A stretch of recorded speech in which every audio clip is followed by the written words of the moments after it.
नमस्कार, सम्यक समाचार देख रहे हैं आप।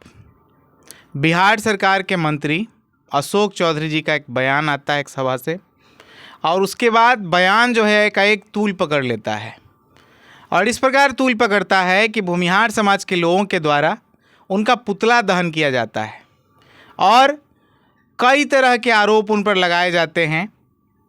तो हमारे साथ बात करने के लिए एक्टिविस्ट रोशन चौधरी जी हैं, इनसे बात करेंगे और जानेंगे कि ये लोग क्या सोचते हैं उस बयान पर। सम्यक समाचार में स्वागत है सर। जी बहुत बहुत धन्यवाद आपको। क्या लगता है, अशोक चौधरी जी का जो बयान है काफ़ी सुर्खियों में है और लोगों ने उसको तूल पकड़ा दिया है, लगातार ट्रोल किया जा रहा है उनको।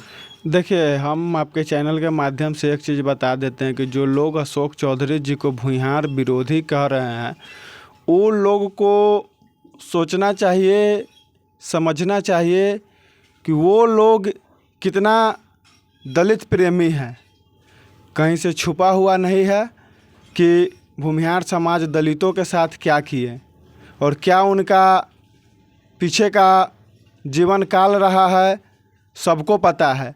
वैसे लोग आरोप लगा रहे हैं जो गले में हांडी, पीछे झाड़ू लटकाने का काम किया था, दलित समाज को क्षुद्र अछूत कहने का काम किया था, वो लोग इस तरह का आरोप लगा रहे हैं। कहीं से ये शोभनीय नहीं है। मैं आपके चैनल के माध्यम से बता देना चाहता हूँ कि दलित समाज भी अब समझने लगा है और ईंट का जवाब पत्थर से देने भी हम लोग को आता है, लेकिन हम लोग किसी के बहकावे में नहीं आना चाहते हैं।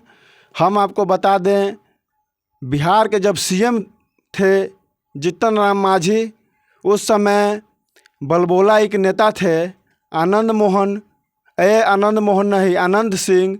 उन्होंने अपने आप को बाहुबली कहते हैं। वो क्या क्या बोले थे जीतन राम मांझी को, आपको बता देते हैं।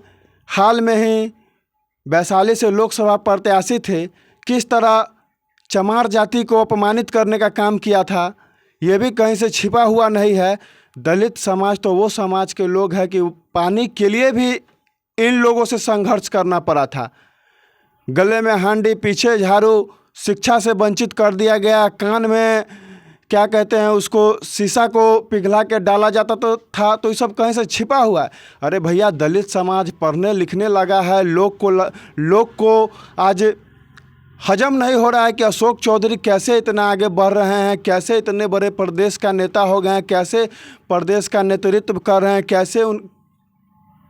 कैसे उनके बेटी देश के सबसे कम उम्र की सांसद हो गई है। कहीं ना कहीं तो उसको दुख होगा। यही सब बात उन्होंने जो बयान दिया है कि हमें एक खास समाज का वोट हमको नहीं मिला है और हम उनके यहाँ जाते रहे, लगातार प्रयास किए, हम उनको पार्टी का टिकट नहीं देंगे, ऐसा बयान है उनका। देखिए, पार्टी का टिकट देना ना देना उसकी पार्टी तय करेगा। जिस पार्टी से वो राजनीति करते हैं, पार्टी से हमको लेना देना नहीं है। ये जो पुतला दहन उनका किया जा रहा है, पार्टी के आधार पे नहीं किया जा रहा है, जाति के आधार पे किया जा रहा है। यह बात समझने का चीज़ है। और वोट उनको नहीं दिया है तो वोट नहीं दिया है, काम करवाने के लिए तो उनके पास पहुंचते हैं। तो भाई, कोई भी व्यक्ति को दुख होगा थोड़ा देर के लिए। देवेश चंद्र ठाकुर भी बोले थे कि यादव कोयरी कुर्मी का वोट हमको नहीं चाहिए, उसका व्यक्तिगत काम नहीं करेंगे। तो उस दिन भूमिहार समाज को क्या हो गया था, मुंह में दही जम गई थी। उनका भी विरोध करना चाहिए था, तब न समझते हैं कि एक अच्छे वक्तव्य से जाने जाते हैं। भूमिहार समाज का नीति ही रहा है दूसरे का कटाक्ष करना, दूसरे को नीचे दिखाना और अपने आप को बड़ा बनाना। तो वो समय अब चला गया है, अब समय बदल रही है। दलित शोषित वंचित समाज अब संघर्ष कर रही है। दलित समाज अब शोषक नहीं शासक बनने की ओर जा रही है। अब आपको एक बात बताते हैं, देश का दिशा भी बदलेगा और बहुजन का दशा भी बदलेगा। इस देश का शासक बहुजन समाज होगा। हम अंत में यह कहना चाहते हैं, हम आदि से अंत तक भारतीय हैं और हम लोग भारतीय संविधान को मानते हैं। वरना सबको पता है हम लोग क्या है।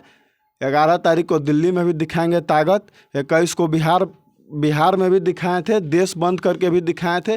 तो हम चाहते हैं, उन लोगों को कहना चाहते हैं कि भैया हम लोग को मजबूर मत कीजिए। ठीक है। तो देखिए, इन्होंने साफ साफ स्पष्ट कर दिया है। जनता दल यूनाइटेड के ही नेता हैं और सांसद हैं सीतामढ़ी से, देवेश चंद्र ठाकुर, उनका भी बयान आया था और भी बहुत सारे लोगों का, वैशाली लोकसभा से मुन्ना शुक्ला का बयान आया था। तो ये जो बयानबाजियां हैं बिहार में काफ़ी तेज़ है और ये लगता है कि दलित राजनीति जो है वो अब परवान चढ़ रहा है। दलित समाज के लोग भी जागरूक हो गए हैं और अपने हक अधिकार के प्रति सजग हो गए हैं। वो भी आगे आना चाहते हैं और प्रतिनिधित्व जिस तरह से इन्होंने बताया कि प्रतिनिधित्व जो है वो छीनने का काम करेंगे। तो चलिए, आप हमारे इस वीडियो पर क्या राय रखते कमेंट करके बताएं। बहुत बहुत धन्यवाद।